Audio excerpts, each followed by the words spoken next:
ఎండాకాలం స్టార్ట్ అయింది కాబట్టి ఒక్కొక్క వడియం పెట్టుకోవటమే. ఇప్పుడు పెట్టుకొని ఎండాకాలం స్టోర్ చేసుకుంటే మనకి వర్షాకాలం చలికాలం చక్కగా చారు పప్పు చేసుకున్నప్పుడు 2 వడియాలు వేయించుకొని తింటే ఎంతో టేస్టీగా ఎంతో రుచికరంగా ఉంటాయి. వెనకటి కాలమే మళ్ళీ వస్తుంది ఇప్పుడు తిరిగి. మరి అన్నీ అమ్ముతున్నారు స్టోర్లలో కూడా, మినప వడియాలు, చల్లమిరపకాయలని అవి ఇవని.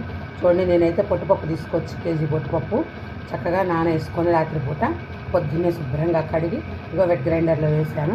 ఇదిగోండి అల్లం పచ్చిమిరపకాయలు ఇట్లా తీసి ఇది రుబ్బుతాను. రుబ్బిన తర్వాత ఇదిగోండి రాత్రిపూటనే గుమ్మడికాయ చక్కగా తురిమి పెట్టేసుకున్నాను.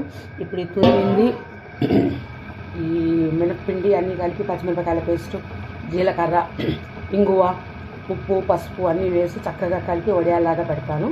ఇవండి గుమ్మడికాయ వడియాలు. మొత్తం మినపప్పు అట్లా రుబ్బి గుమ్మడికాయ గుజ్జు, ఇంగువ, ఉప్పు, పసుపు, జీలకర్ర, పచ్చిమిరపకాయల పేస్టు అన్నీ వేసి కలిపిన తర్వాత ఇలా గుడ్డ మీద పట్టా మీద కన్నా కూడా ఈ క్లాత్ మీద పెట్టుకుంటే మనకి ఆరిపోయిన తర్వాత వెనక్కి తిప్పి ఒక చుక్క నీళ్ళు చల్లి తీసేస్తే మంచిగా వస్తాయండి వడియం. ఒక్క వడియం కూడా